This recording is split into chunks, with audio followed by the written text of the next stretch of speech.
तो दोस्तों, मेरा नाम है लक्ष्मीपत और आप सभी का स्वागत है मेरे search and study YouTube channel पर। तो चलिए शुरू करते हैं। इस वीडियो में हम पढ़ेंगे क्लास 10th हिस्ट्री का नेशनलिज्म इन इंडिया चैप्टर का नया टॉपिक, जो कि है the limits of civil disobedience movement. इससे पहले मैं सभी टॉपिक पर वीडियो अपलोड कर चुका हूँ, आप उन्हें जाकर चैनल पर देख सकते हैं। ठीक है, तो पहले टॉपिक का मतलब समझते हैं।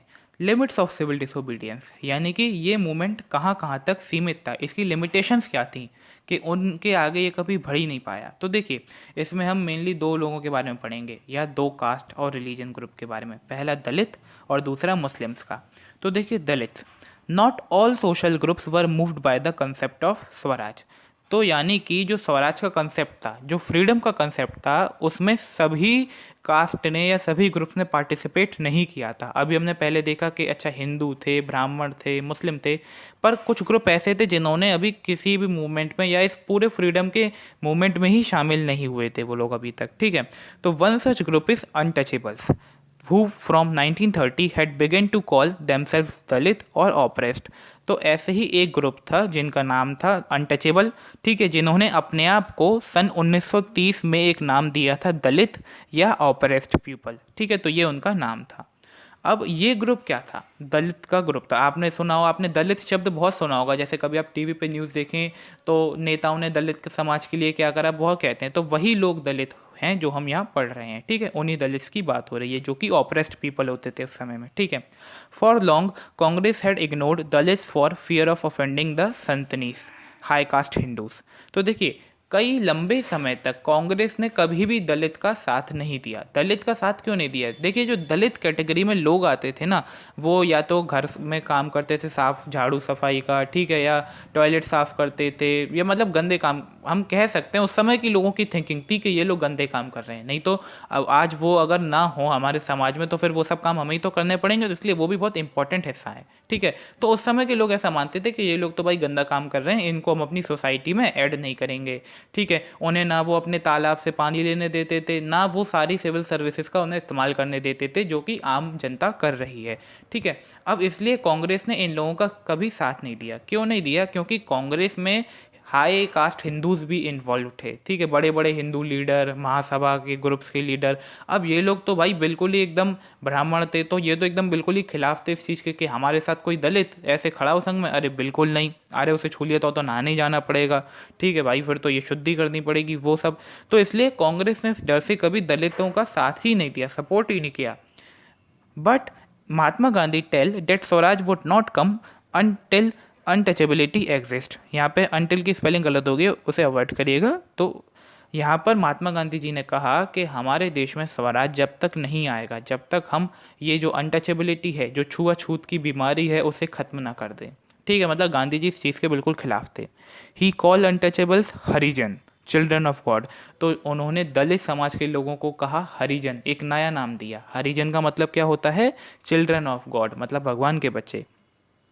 ठीक है, he organized satyagraha to secure their entry into temples and access into public wells, tanks, roads and schools. उन्होंने कई सारे सत्याग्रह करे जिससे जो दलित समाज के लोग थे उन्हें मतलब एक्सेस मिल सके सादा तालाबों में जहाँ से आम जनता पानी लेती थी, या स्कूल्स में उनके बच्चे पढ़ सकें जाकर, रोड्स पर वो चल सकें। ठीक है, नहीं तो पहले दलित समाज के लिए बिल्कुल अलग रास्ता हुआ करता था, अलग इनका तालाब अलग होगा, ये आम तालाब में से पानी नहीं ले सकते, ये हमारे जो अच्छे स्कूल हैं उसमें कभी इनके बच्चे अच्छे नहीं पढ़ सकते। तो ऐसे ही पहले प्रिवेंशंस थे। तो गांधी जी उन सबको हटाने के लिए उन्होंने कई सारे आंदोलन करे, सत्याग्रह करे। ठीक है, he himself cleaned toilets to dignify their work to change the heart of peoples. तो उन्होंने, गांधी जी ने खुद टॉयलेट साफ करके बताया, टॉयलेट साफ करके दिखाया। ऐसा नहीं कि वो ये बताना चाहते थे मुझे आता है, उनका मतलब ये था कि वो लोगों के दिमाग से, ये जो हिंदू ब्राह्मण का दिमाग था उसमें से ये मतलब गंदगी हटाना चाहते थे, उनका दिल बदलना चाहते थे, सोच बदलना चाहते थे दलित समाज के लिए। ठीक है, उन्होंने ऐसा करके उनके वर्क को सम्मान दिया, इज्जत दी। ठीक है, जो दलित काम कर रहे थे उसको और सम्मान दिया। अब but Dalit leaders want political solution to this problem. अब लेकिन जो दलित समाज के कुछ लीडर थे वो उन्हें इन सब से कोई मतलब नहीं था कि गांधी जी क्या कर रहे हैं। उन्हें तो भाई इस प्रॉब्लम का एक पॉलिटिकल सोल्यूशन दिख रहा था, राजनीतिक तौर पे एक सॉल्यूशन था, समाधान।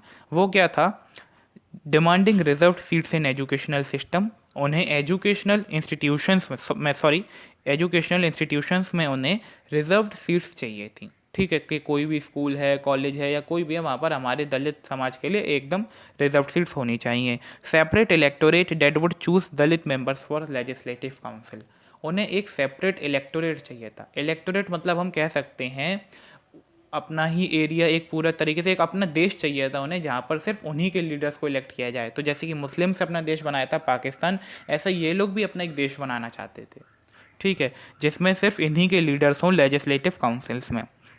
दे believed that political empowerment can resolve the problems. तो उनका दलित समाज के लीडर्स का ये मानना था कि अगर ये सब चीज़ें हमें मिल जाएंगी तो हमारी सारी कठिनाइयाँ खत्म हो जाएंगी, हम भी समाज में बाकी ग्रुप्स की तरह हमारी जगह बन जाएगी।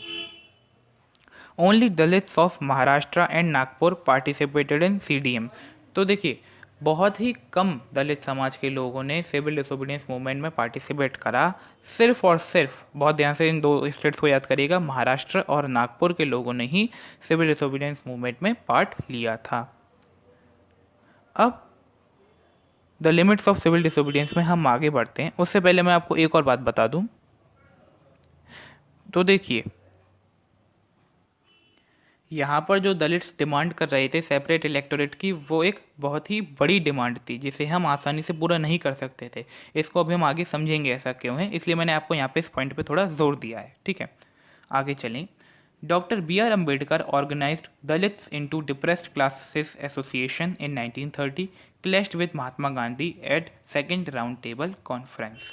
तो डॉक्टर BR अम्बेडकर, जैसा कि सब जानते ही हैं, संविधान जिन्होंने लिखा था, उन्होंने एक डिप्रेस्ड क्लास एसोसिएशन करके ऑर्गेनाइजेशन बनाई 1930 में, और फिर वो महात्मा गांधी से जाके टकरा गए। टकराने से मतलब है कि मतलब उनके और महात्मा गांधी के विचार आपस में नहीं मिले, या दोनों आपस में डिस्प्यूट हो गया। ठीक है, कहाँ हुआ डिस्प्यूट? तो सेकंड राउंड टेबल कॉन्फ्रेंस में हुआ, जो कि लंदन में हुआ करती थी।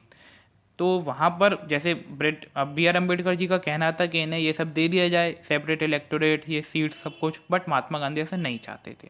ठीक है, when British government considered with Ambedkar's demand, Mahatma Gandhi began a fast unto death. तो जब ब्रिटिश गवर्नमेंट ने वहाँ पर राउंड टेबल कॉन्फ्रेंस में मान लिए कि हाँ भाई अम्बेडकर जी सही कह रहे हैं, इन लोगों के लिए सब कुछ सेपरेट कर देना चाहिए, तो महात्मा गांधी ने कहा ठीक है, अगर तुम ऐसा कर दोगे तो मैं अपने मरने तक भूखा रहूँगा, मतलब सॉरी, फास्ट पे चला जाऊँगा, उपवास करूँगा आप अपने मरने तक। तो गांधी जी ने कुछ ऐसा चैलेंज दे दिया।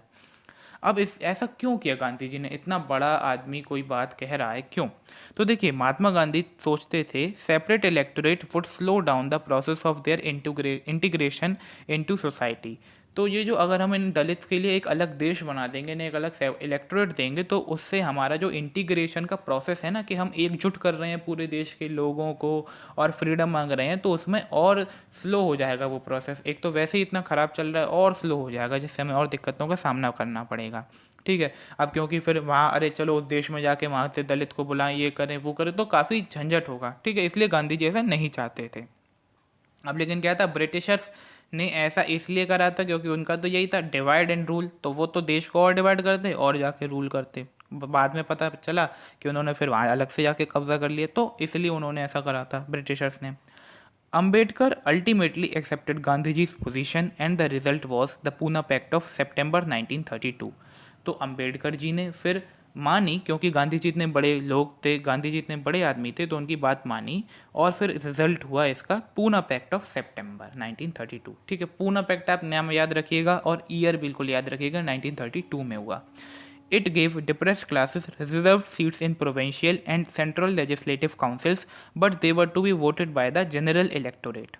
ठीक है, तो इन्होंने कहा कि डिप्रेस क्लासेस को हम, ठीक है, ये जो पूना पैक्ट था उसमें ये बात कही गई कि हम डिप्रेस क्लासेस को रिजर्व सीट्स दे देंगे सेंट्रल लेजिस्लेटिव असेंबली में भी, और प्रोविंशियल यानी कि रीजनल स्टेट लेवल पे जो असेंबली होती हैं उन पे भी हम इन्हें रिजर्व सीट्स दे देंगे, बट इन्हें हम जनरल इलेक्टोरेट से ही वोट करने के लिए कहेंगे, इन्हें हम सेपरेट इलेक्टोरेट नहीं देंगे। यानी कि जो लोग सबके लिए वोट कर रहे हैं वही पब्लिक दलित के लिए भी वोट करेगी। ऐसा नहीं हम दलित के लिए अलग देश बना दें और दलित की पब्लिक ही वहाँ पर हो, वही उनके लिए वोट करे। ठीक है, ऐसा नहीं है।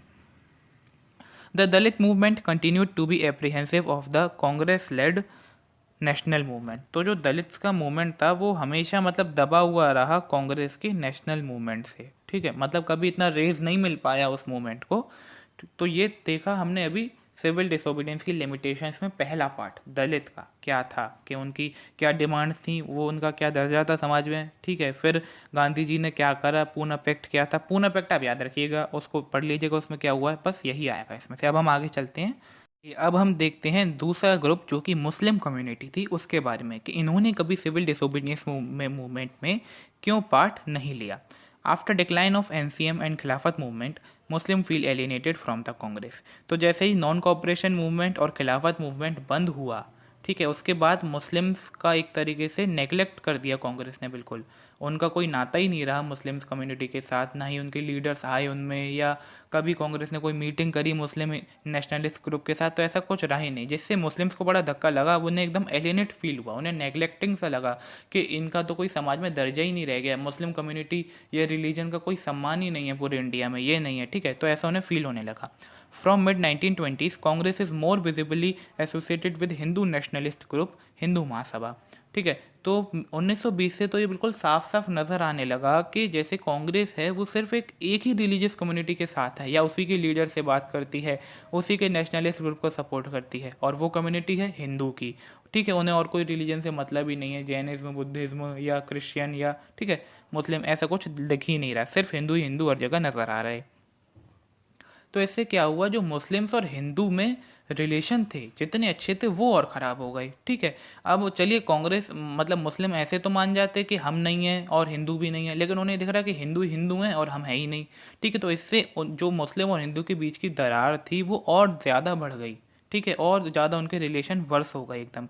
तो as relations worsened, they do religious processions with militant fervour led to clashes at many places. तो जैसे जैसे इनके रिश्ते आपस में ख़राब हुए हिंदू मुस्लिम के, तो फिर इन्होंने रिलीजियस प्रोसेशंस निकालना शुरू करे, यानी कि एक तरीके से कह सकते हैं हम रैली सी, हिंदू मुस्लिम के नाम पर रैली निकालने लगे, ठीक है, आर्मी के संग निकालने लगे, जिससे क्या हुआ, कई जगह हमारे क्लैश भी हो गए, एक रैली आ रही दूसरी रैली आ रही, आपस में टकराई दोनों, और मतलब पता चला लड़ाई दंगा हो गया, लोग मर गए, ठीक है, ऐसा कुछ देखने में आया। This deepened the distance between these groups. तो इससे क्या हुआ, इन दोनों ग्रुप्स के बीच का जो रिश्ता था या जो दरार थी वो और ज़्यादा गहरी हो गई, मतलब तो लड़ाई एकदम कर्री हो गई, बढ़िया एकदम तगड़ी, ठीक है। The Congress and Muslim League made efforts to renegotiate alliance in 1927, ठीक है। तो फिर जो कांग्रेस थी और मुस्लिम लीग एक पार्टी थी जिसमें से मुस्लिम्स थे, तो इन दोनों पार्टीज़ ने मिलकर एफर्ट्स किए जिससे कि जो ये सब ख़राब होते जा रहे हैं, इतने डिस्टेंस आ गए हैं, लड़ाई दंगे हो रहे हैं, उसको हम कम कर सकें, ख़त्म कर सकें एक अलायंस के थ्रू, ठीक है। अलायंस कब हुई, 1927 में। अलायंस हम कह सकते हैं संधि या ट्रीटी, ठीक है, जैसे हमने ट्रीटी ऑफ वर्साइलेस पढ़ा था, ऐसे ही कुछ, जिसमें कि कुछ बातें डिस्कस होंगी और फिर वो लागू कर दी जाएंगी। तो the important difference were over the representation in the future assemblies that were to be elected. तो मेन जो मुद्दा उठा इस अलायंस में कि मुस्लिम्स को हम ऐसा क्या दें जिससे उन्हें एलियनेटेड फील ना हो, तो वो था रिप्रेजेंटेशन इन लेजिस्लेटिव असेंबलीज, ठीक है, कि कितने मुस्लिम लीडर होते हैं हमारी मेन लेजिस्लेटिव काउंसिल में, ठीक है, या असेंबलीज में, या फ्यूचर में कितने लीडर हम रखते हैं मुस्लिम्स के, ठीक है। तो ये वहाँ पर मेन मुद्दा सामने आया। Mohammad Ali Jinnah, leader of the Muslim League, was willing to give up the demand for separate electorate, ठीक है। तो जो मोहम्मद अली जिन्ना, नाम तो सुना ही होगा, ठीक है, बहुत इनका नाम है, मुस्लिम लीग के ये फाउंडर थे, तो जो मेन लीडर थे ये, इन्होंने कहा ठीक है हम सेपरेट, तो जैसे क्या था, मुस्लिम ने वहाँ पर अलायंस में कहा कि ठीक है फिर हमें सेपरेट इलेक्टोरेट दे दो अलायंस में, तो अब वो कहते हैं जिन्ना जी कि हम सेपरेट इलेक्टोरेट की डिमांड छोड़ देंगे, हमें नहीं चाहिए सेपरेट इलेक्टोरेट, हम आपके संग इसी देश में बढ़िया तरीके से रह लेंगे, पर हमारी कुछ शर्तें हैं। क्या शर्तें थीं, reserved seats in central assembly, उन्हें रिजर्व्ड सीट्स चाहिए थी सेंट्रल असेंबली में, representation in proportion to population in the Muslim dominated provinces, यानी कि जिस भी स्टेट में मुस्लिम पॉपुलेशन ज़्यादा मात्रा में है तो वहाँ पर उस प्रपोर्शन में ही मुस्लिम लीडर्स को आपको तैनात करना होगा या रखना होगा उस स्टेट के लिए। तो ये इनकी शर्त थी।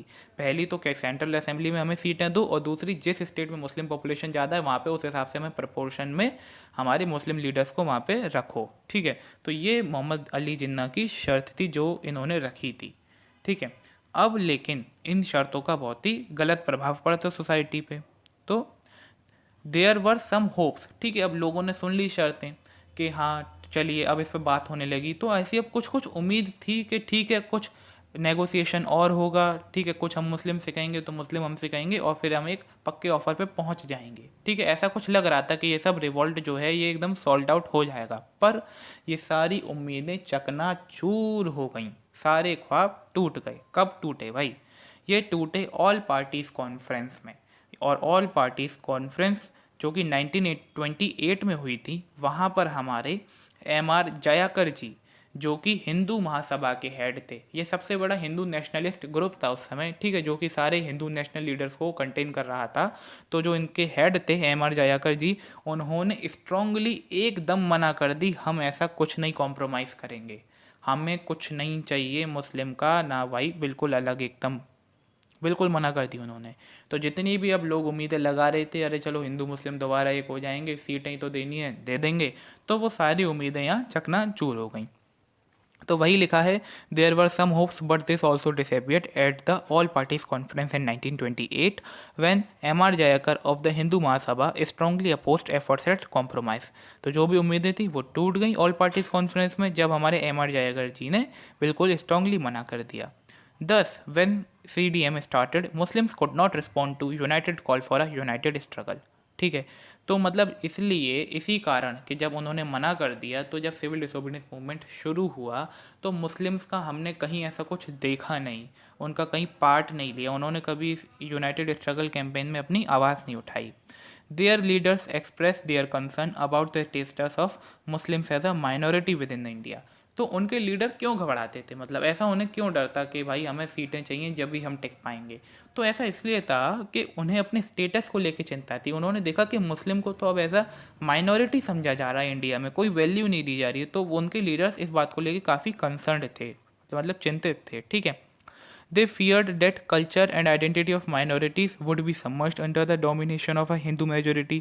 उन्हें ये तक डर था कि भाई माइनॉरिटी की तो जो आइडेंटिटी होती है, जो कल्चर होता है, वो तो मेजोरिटी कम्युनिटी एकदम दबा देती है, वो तो रहता ही नहीं है आगे, पता चला 100 साल बाद कि मुस्लिम जैसा कुछ रहा ही नहीं। उन्हें इस बात का बहुत डर था, तो इसलिए उन लोगों ने ऐसी डिमांड्स करी थी वहाँ पर। और हम कह सकते हैं कि हाँ, अगर कांग्रेस उस समय इन्हें अलग ना करती या इनका सपोर्ट करती तो मुस्लिम्स भी इनके साथ होते, नहीं तो ऐसा ही नहीं किसी को ऐसा लगेगा। नहीं तो जब इन्होंने हमारा साथ दिया था खिलाफत मूवमेंट में, तो यही थी हमारी लिमिट्स ऑफ सिविल डिसोबीडियंस। पहला हमने पढ़ा दलित के बारे में, दूसरा हमने देखा मुस्लिम के बारे में। उसमें हमने देखा कि दलित की क्या डिमांड थी, इसमें हमने मुस्लिम की क्या डिमांड्स हैं, फिर सरकार ने कैसे दोनों डिमांड्स पर रिएक्ट करा ये भी हमने देख लिया, ठीक है। और एंड में जाके रिजल्ट क्या आया, उसमें तो चलो पूना पैक्ट के थ्रू काम हो गया दलित वाले केस में, पर मुस्लिम में ऐसा कुछ नहीं हो पाया, उसके चक्कर में इन्होंने पार्ट ही नहीं लिया। उम्मीद करता हूँ आपको ये टॉपिक समझ आया होगा। मैंने बहुत ही मेहनत करी इसको बनाने में, समझाने में। अगर आपको ये अच्छा लगा हो, समझ आया हो, तो प्लीज़ मेरी वीडियो को लाइक कीजिएगा, चैनल को सब्सक्राइब कीजिएगा और वीडियो को प्लीज़ अपने ज़्यादा से ज़्यादा दोस्तों को शेयर कीजिएगा। Thank you.